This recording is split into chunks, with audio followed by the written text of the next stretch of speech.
This is my project bin, and today I have a whole bunch of HO scale projects to go over, starting with this.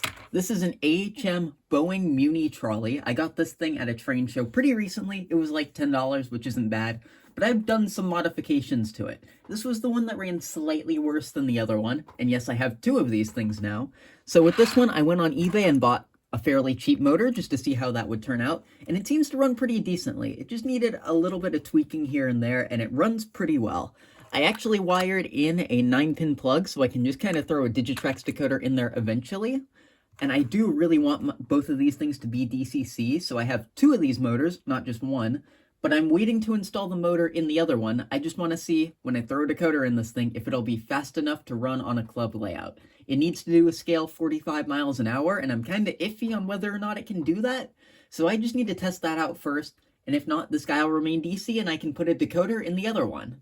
I also decided with these things, I'm not going to be changing out the couplers. They have these sort of weird, I think they're N-scale couplers, I forget who made them. Someone will definitely know. They might be Rapido couplers actually, but these actually look fairly accurate for a light rail like this, so even though they aren't HO scale, they're not the best in the world, I'm going to say they can stay. Next up, I have a piece of rolling stock. This is a grain car. I believe it's an Omaha Car Shops car or something like that.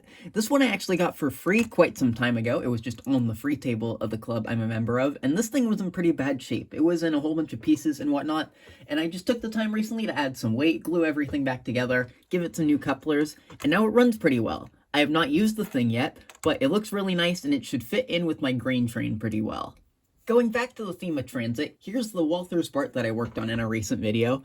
As you can see, these things have decals on them now, but there's also some imperfections. Some of my masking for the windows and whatnot was not perfect, so you can kind of see it looks a little bit off if you look really up close. But from a distance, I think these things look pretty good.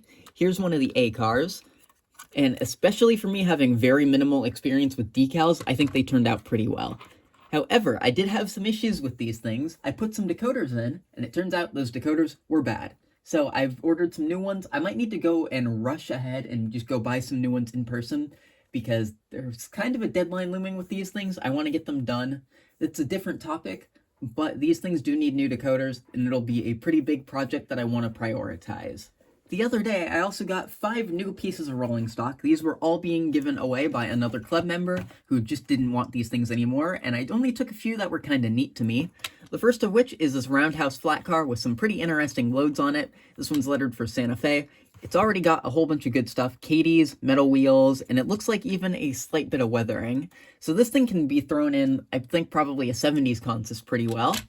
Here's another loaded flat car, again, from that whole same lot. There's 5 cars total. This one actually looks a little bit nicer than the other one, I would say. This load looks really neat. This car actually has some really good weight to it, and it looks really highly detailed and whatnot.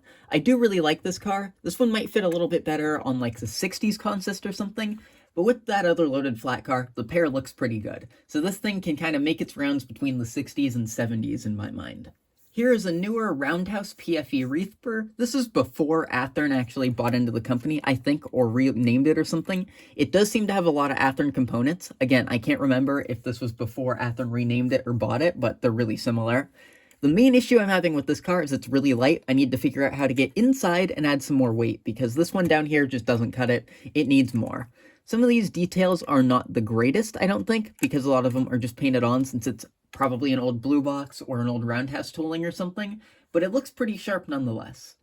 Next up is this Walther's Union Pacific snowplow. This one I don't really know why I grabbed, because I have a few other snowplows that are similar, and I don't really have a need for a Union Pacific one, but at least I can get rid of one of my less detailed ones that looks a little less nice than this. This one's got a Katie on it, metal wheels, all that fun stuff. Again, I don't really have a good Union Pacific locomotive to pull this thing, or I guess rather push it, but it's a neat piece. I could probably put it behind or ahead of some Southern Pacific thing and it would look alright. And the final free piece is also another Union Pacific car. This is an older wood-style caboose. At least I'm pretty sure this is a wood-style caboose. This is an older Walther's product. This one, again, is not the highest detailed, but it does come with some pieces you can detail it with. I mostly got this thing just to go behind my, I believe it's a Bachmann not 060, a 460 that I got quite some time ago. I barely ever use the thing. Maybe this will get me to use it more, who knows. I just kind of wanted an older style Union Pacific caboose, and this one will fit the bill. Two of the cars I just showed you reminded me that I had some kits that I needed to build. These are both roundhouse bulkhead flat cars. Here's the first one, both of them are lettered for UP, and here's the second one. As you can see, they've got some pretty neat loads on them, but these cars did not come with the loads. I bought them. I can't remember what manufacturer they are or what, but these are resin printed loads. They are very heavy, and they actually make these cars weigh a pretty good amount because from the factory, they're pretty light. These things might need just a little bit of weathering and some straps and whatnot, but I think for how I did them, these cars look pretty good and should fit with those other two loaded flat cars. Here is one of the Intermountain FP7s that I bought recently at a train show, the same show I got the Muni and the BART from. These guys were $5 each, sold as broken and not working. I actually have two of them, as you may have seen, and I just put decoders in both of them. All I had to do was give them a little bit of fresh oil after filming that video, and they run perfectly. I feel like they could pull a pretty long consist. I don't know exactly what I'm going to put behind these guys, but now they've got decoders, they run pretty well, they've got some cool lighting and whatnot, and I quite like these things. Here I have what is so far an unsuccessful decoder install. This is one of my roundhouse shays, which you just saw in a recent video. This one I threw another Digitrax decoder in, and it just does not run. I don't know if I messed with some of the wiring when I put the decoder in, but aside from removing the plug and plugging this new one in, I didn't really change anything, so I'll have to do some investigative work. Maybe the plug isn't in place fully, maybe I used a decoder that's too big. I don't know, I'll have to figure it out. But for now, I tried to put a decoder in this one, and it has not worked out. Similarly to the BART, but this one I don't think it's a bad decoder. I think it's something more along the lines of wiring issues. This is a brass 060 that I bought at the same train show I did for the BART, the Muni, the FP7s, and more. This thing I want to be a DCC model, but I've encountered quite a few issues. First of all, when I got it, it had an open frame motor, so I wanted to swap that for a nicer can motor, and I had one laying around that I wanted to use. However, I found that both A, I could not get the worm gear off the original motor, and B, the motor I wanted to use was too big. So I went online and ordered a Northwest Shortline motor, and while I was there, I also ordered this brand new tool, one of their gear pullers, because this is something I've been wanting for quite some time. It helped me get the worm gear off this original motor, and I just needed something just like this for the longest time. I've had so many issues trying to remove worm gears before, and this should solve plenty of them. So after that, I got everything mounted and it ran pretty well, so I threw in a decoder, took it to the club, and it was running perfectly fine until it decided to throw a rod.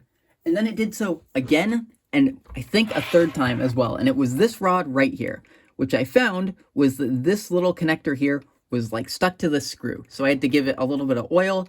I kind of used a little bit of thread locker to hold that screw in place, and I think now it should be good to go. I have not tested it since I've done the repair, but I'm really hoping it does not throw a rod again because it was an annoying thing to deal with, and that screw's kind of stripped out in the first place. Now I've got 4 older DC engines that I've been working on lately, which all came from a different recent eBay lot. The first of which is this Penn Central F unit. This guy I did not work on camera because it's a Mantua. You can't really get in there. I've worked on a ton of these before, and it really didn't need anything. All I had to do was give it a little bit of fresh oil, and I stole this weight off of a different parts engine, and it was good to go. A lot of this stuff I would typically film, but since it's just something kind of like this, and I've done so many of these before, I don't really think it was necessary for me to film a video tearing down and just giving a thing that was pretty clean some fresh oil. That's been the case with a lot of the project engines I have. They're all essentially the same underneath. Most of them run and just need a little bit of fresh oil, so why film every single one of them, especially if it's something that I filmed a lot of? Another example is this Bachmann F9, which I restored one just like this quite some time ago, and the chassis unit that I worked on recently was just like this, and this one just needed a little bit of fresh oil. It had essentially no dirt, grime, anything in the locomotive, and just a little bit of fresh oil spruced this thing up and made it run perfectly. Another locomotive, which was exactly the same internally as that Santa Fe engine, was this Norfolk and Western U-boat. Well, this is an interesting looking locomotive. There was nothing wrong with it. It has no cracked gears, which is kind of rare for one of these. Neither does that F unit that I just showed you. And all it needed, a little bit of fresh oil, and it was good to go. And the final one was a Tyco Chattanooga. I have worked on a ton of these in the past, and if you may remember from the video, this one was taken straight out of the box, set it on the track, and it ran almost perfectly. I just had to give it a tiny little bit of oil.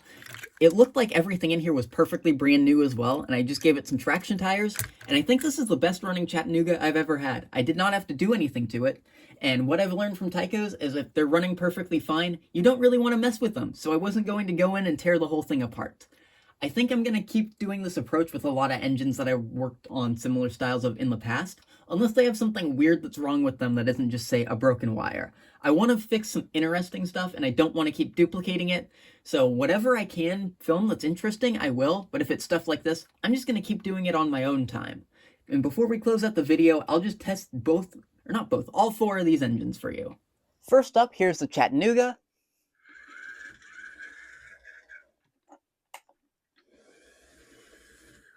And as you may be able to tell, this one runs essentially flawlessly, which is kind of crazy for an old Tyco. Here is the U-boat.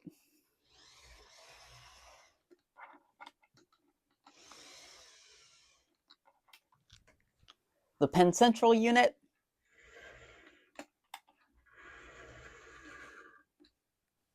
And lastly, the Santa Fe F9.